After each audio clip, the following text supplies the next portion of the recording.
नमस्कार दोस्तों। आज की इस वीडियो में बात करने वाले हैं सिरेमिक का काम सीखने के लिए सबसे इजी टेक्निक क्या है। दोस्तों, टेक्नीशियन भाइयों को लगता है कि सिरेमिक का काम सीखने के लिए आपको ब्रश चलाना आना चाहिए बट वो इतना ज़्यादा ज़रूरी नहीं है। असल में सबसे बड़ी दिक्कत आती है टेक्नीशियन भाइयों को अनोटमी का नहीं पता होता है। कई लैब में आप देखेंगे कि पहले तो वो सिरेमिक पूरा का पूरा गोल मटोल सा बना देते हैं, उसके बाद घिसाते रहते हैं, डिज़ाइन बनाते रहते हैं। फिर वो थोड़ी देर में निकल आता है, कुछ ना कुछ तो निकल ही आता, दांत जैसा दिखने लग जाता है। बट अगर उस चीज़ को शुरुआत में ही सीख लिया जाए तो काम बहुत ज़्यादा आसान हो जाता है। यकीन मानो दोस्तों, ब्रश चलाना इतना मुश्किल नहीं है। ब्रश से सिरेमिक चढ़ाने की टेक्निक तो आप यूट्यूब पे कोई भी वीडियो देख सकते हैं, वहाँ से आपको पता चल जाएगा। लेकिन कॉन्फिडेंस तो नहीं आ रहा।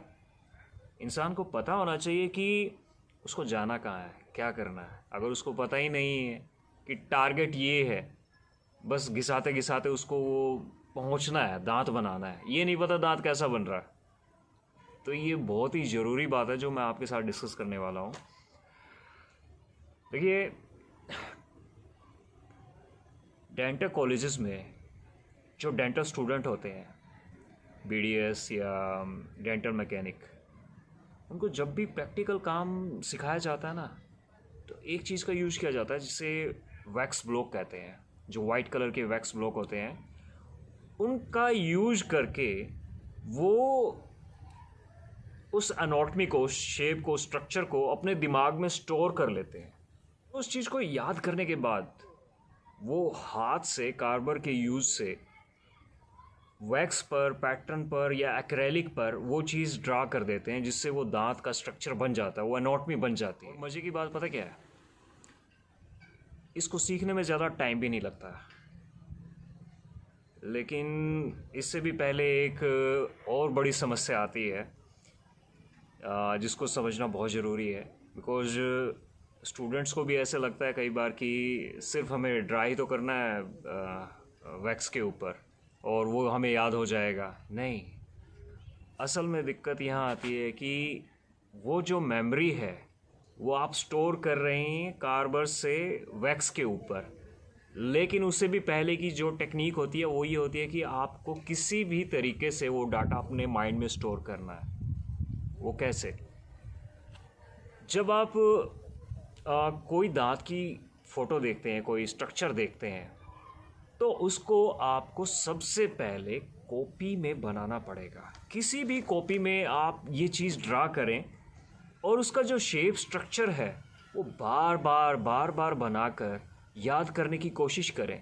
सिर्फ एक ही एरिया को अगर आप चुन सकते हैं तो सबसे बढ़िया है। शुरुआत में तकरीबन उसके 50-60 फ़ोटो बनाएं अपने हाथ से, मैनुअल कार्बर से, और हर एक डिज़ाइन को बहुत ध्यान से देखें कि वो सामने वाले स्ट्रक्चर से मिल रहा है कि नहीं मिल रहा है। ध्यान रहे दोस्तों, वो जो कॉपी पे आप स्ट्रक्चर बना रहे हैं, एनालाइजेशन करने वाले आप खुद हैं, निर्णायक खुद हैं। तो थोड़ी सी भी गलती मत होने दो शुरुआत में।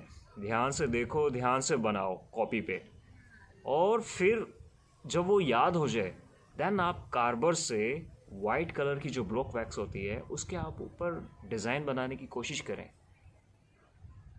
आपने सिर्फ और सिर्फ सेंट्रल लैटरल कैनाइन ये चीज़ बनानी है, और बाकी जो आपके प्रीमोलर और मोलर्स हैं धीरे धीरे आपको ऑटोमेटिकली आने लग जाएंगे। बिकॉज आपका हाथ प्रैक्टिस करते करते साफ़ होने लग जाएगा, आपको पकड़ बनाने में ज़्यादा टाइम नहीं लगेगा। अब ये दांत की शेप कहाँ से लेके आए? देखिए, हर इंसान के पास ना मोबाइल है, आप ये वीडियो भी देख रहे हैं ना, इंटरनेट के माध्यम से देख रहे हैं। अगर आप गूगल पे सर्च भी करेंगे ना, अनाटमी ऑफ सेंट्रल टूथ, तो वो चीज़ आपके सामने आ जाएगी। आपको देखना है सिर्फ लेबियल सरफेस देखना है मेन जो है, या फिर उसका पैलेटल सरफेस देखना है या लिंगुअल सरफेस देखना है। तो ये चीज़ वहाँ से आप देखकर आप डिज़ाइन बनाएं, और वो बहुत ही इजी है, कोई ज़्यादा कॉस्टली भी नहीं है। आई थिंक 50-60 रुपये तक की ब्लॉक वैक्स आ जाती है, और 30-40 रुपये का या 20-1 रुपये का कार्बर आ जाता है, और कॉपी पेन तो आपको पता ही है, तो इतना कोई खर्चा है नहीं मोटा मोटा। और अगर ये चीज़ कर लेते हैं आप, तो जब भी आप कार्विंग करेंगे ना, तो वो आपके हाथ में जब कार्बर होगा ना, तो कार्बर से आप नहीं बना रहे हैं, असल में आपके हाथ में जो कार्बर है उसकी आदत हो गई है हाथ से कार्विंग करने की या कुछ चढ़ाने की, काम करने की। और वो असल में जो चीज़ निकल रही है ना, वो आपके यहाँ से निकल रही है, दिमाग से, क्योंकि आपने याद कर ली है। जितना अच्छे तरीके से याद कर लिया उतना अच्छे तरीके से वो डिज़ाइन बनेगा। जब मैंने ये शुरुआत की थी ना, तो तकरीबन 2.5 साल के बाद, 2-2.5 साल के बाद मैं कहीं पर यूँ लगा लो कि काम सीख रहा था किसी के यहाँ पर। सिखाना आता नहीं था किसी को, वरना तो ये 2-3 महीने की चीज़ें हैं सारी की सारी, इससे ज़्यादा टाइम नहीं लेती हैं। तो वहाँ पर कर रहा था और चुपके से जाके छत पे बैठ जाता था। एक किताब थी, उसके अंदर से वो डिज़ाइन देखा और बस कार्व करने लग गया। और यकीन मानो दोस्त, जब वो मैंने की प्रैक्टिस, तकरीबन 2-1 हफ्ते की बात रही होगी, और मोलर तो फिर इजीली बनते गए थे। और जब वो किया ना, जब मैं सिरेमिक चढ़ाने आया, तो वो चीज़ें दिमाग से आ रही थी बाहर, क्योंकि अब पता था, टारगेट था कि हाँ ये काम ऐसे ही अंजाम देना है, इसकी जो असल जो शेप है ना वो ये है, वो दिमाग में स्टोर है। तो अगर बस इतना सा आप काम कर लेंगे ना, तो आपको बहुत ज़्यादा लंबे चौड़े कोर्स करने की ज़रूरत भी नहीं पड़ेगी।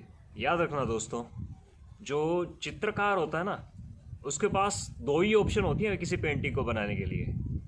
या तो सामने कोई बैठा है, उसको देखकर वो बना रहा है, या फिर उसके माइंड में वो चीज़ ऑलरेडी होती है और वो अपने हाथ से उन चीज़ों को कागज़ पर उतार देता है। सिंपल यही टेक्निक इस काम में अप्लाई हो रही है।